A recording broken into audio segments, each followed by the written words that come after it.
Welcome to V999 news. నేరస్తుడు రాజకీయ ముసుగులో ఉంటే ఎలా ఉంటుందో చూస్తున్నామని హోంమంత్రి అనిత అన్నారు. బుధవారం రాత్రి పోలీస్ కమాండ్ కంట్రోల్ సెంటర్ వద్ద మాట్లాడారు. సంవత్సర కాలంలో జగన్ చంపడం, పరామర్శ చేయడం ఎజెండాగా పెట్టుకున్నారన్నారు. తో పాటు ఒక 3 వెహికల్స్ ప్లస్ ఒక 100 మంది మీరు నిజంగా అతను పరామర్శించాలనుకుంటే ఈ రకంగా పరామర్శించండి అని ఎస్పీ గారు, సాక్షాత్ ఎస్పీ పల్నాడు ప్రెస్ మీట్ పెట్టారు. వాళ్ళకి నోటీసులు కూడా ఇచ్చున్నారు. చుట్టుపక్కల కాన్స్టిట్యున్సీస్ నుంచి ఇప్పుడు నరసరావుపేట, గుంటూరు, మాచర్ల ఇటువంటి నియోజకవర్గాల నుంచి పల్నాడు ఇటువంటి నియోజకవర్గాలన్నిటి నుంచి కూడా మొబిలైజ్ చేయడానికి ప్రయత్నం చేస్తున్నారన్న సంగతి రిపోర్ట్స్ వచ్చి వాళ్ళందరినీ కూడా రిక్వెస్ట్ చేసుకున్నారు. ఇలా ఇబ్బందులు కలుగుతాయని చాలా క్లియర్గా చెప్పారు. అయినప్పటికీ కూడా అతను స్టార్ట్ అవ్వడం ఇంచుమించుగా ఒక 10:30 ఆ టైంకి స్టార్ట్ అయితే ఎత్తి కొడితే 80 కిలోమీటర్లు, ఒక 2 hours వేసుకున్న 2 hours అవుతుంది. కానీ ఆ విలేజ్ వెళ్ళేదానికి కావాలని దారి పొడుగున వాళ్ళ కార్యకర్తల్ని పెట్టుకొని, అంటే అతను బల నిరూపణకి చూసుకోవడానికి దాని మధ్యలో ఒక రెచ్చగొడుతూ, జనాల్ని రెచ్చగొడుతూ వాళ్ళ తాలూకా ఆ ర్యాలీ ఎలా జరిగిందో మీరు అందరూ కూడా చూశారు.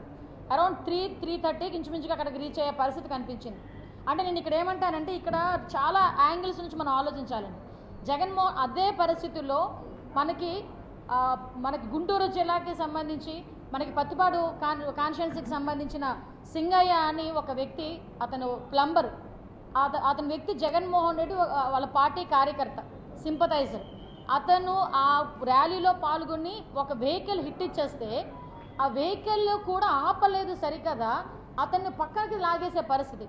అక్కడ మా డిపార్ట్మెంట్ వాళ్ళు చూసి 108 ఎక్కించి జీజీహెచ్కి అక్కడ గుంటూరు హాస్పిటల్, గవర్నమెంట్ హాస్పిటల్కి తీసుకెళ్తే అక్కడికి వెళ్ళిన తర్వాత చనిపోయిన పరిస్థితి. అంటే ఇక్కడ ఒక్క విషయం మాట్లాడుతున్నానండి.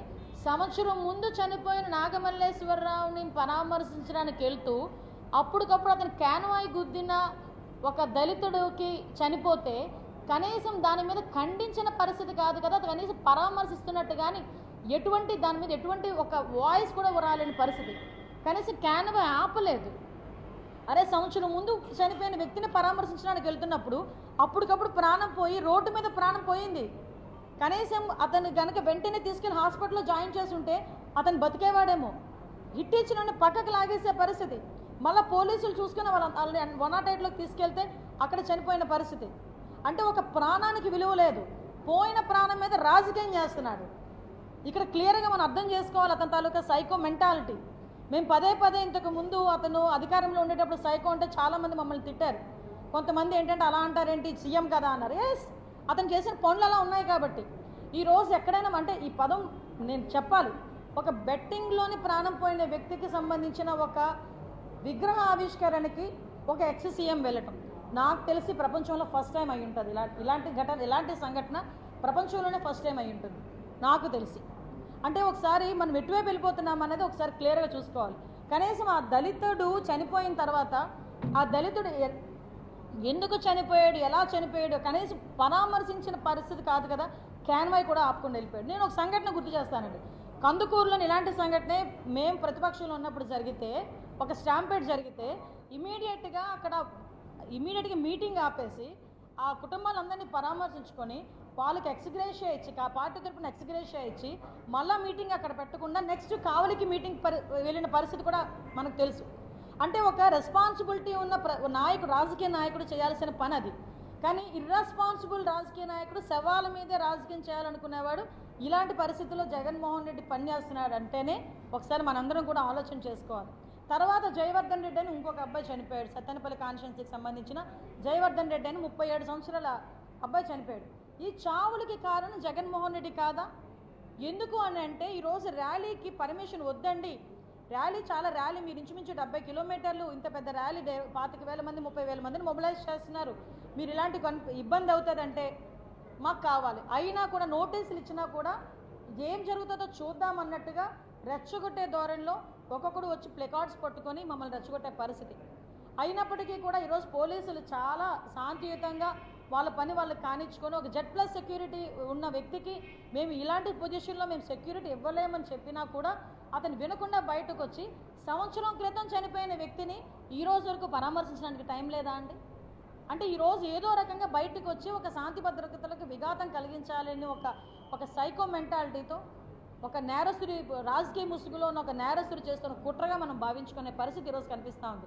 మీరు అబ్జర్వ్ చేసుకుంటే ఈరోజు విశాఖపట్నం వైపు ప్రపంచం అంతా చూసే పరిస్థితి. జూన్ 21న యోగా ఇంటర్నేషనల్ యోగా డేకి గౌరవ ప్రధానమంత్రి గారు కూడా ఇక్కడికి వస్తూ ఉంటే ఈ రాష్ట్రంలో ఏదో జరుగుతుందని చెప్పి ఒకటి బయటికి క్రియేట్ చేయడానికి ఈరోజు అతను చేస్తున్న పరిస్థితిగా నేనైతే భావించాను. ఎందుకంటే మీకు అతని తాలూకా నైజం అలాంటిది. 14 to 19లో ఇక్కడ ఇంటర్నేషనల్ సమ్మిట్ జరుగుతూ ఉంటే ఆ రోజు అలాగే ఇక్కడికి వచ్చి ఒక మనకి జల్లికట్టు తరహాలో బీచ్ రోడ్లో ఏదో ప్రోగ్రామ్ చేస్తానని చెప్పి ఆ రోజు నానా రచ్చ చేశాడు. మీరందరూ కూడా ఆ రోజు మీరు గుర్తుపెట్టుకోవాలి. అంటే ఇలాంటి రాష్ట్రానికి సంబంధించిన ప్రైడ్ పెరిగే కార్యక్రమాలు ఎప్పుడుంటాయో చూసుకుంటాడు. ఆ సమయంలో సందర్భం లేకుండా ఏమీ లేకుండా అతనే ఒక అవకాశాన్ని క్రియేట్ చేసుకొని జనంలోకి వెళ్ళి ఇలాంటి సిచ్యువేషన్స్ క్రియేట్ చేసే పరిస్థితి కనిపిస్తూ ఉంది. ఒకసారి మనందరం కూడా ఆలోచన చేసుకోవాలి, ఎటువంటి వ్యక్తి ఈరోజు జగన్మోహన్ రెడ్డి.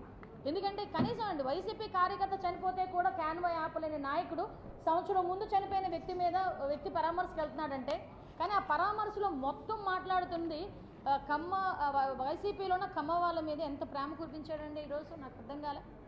అరే ఆ రోజు మరి ఎంతమందిని నువ్వు జైల్లో పెట్టించావు? దూల్పాల్ నరేంద్ర గారు, దేవినేని ఉమామహేశ్వరరావు గారు, ఇలాంటి వాళ్ళని చూసుకుంటే ఎంతమంది మీద కక్ష సాధించావు? ఆఖరికి అమరావతిని కమరావతి అని చెప్పి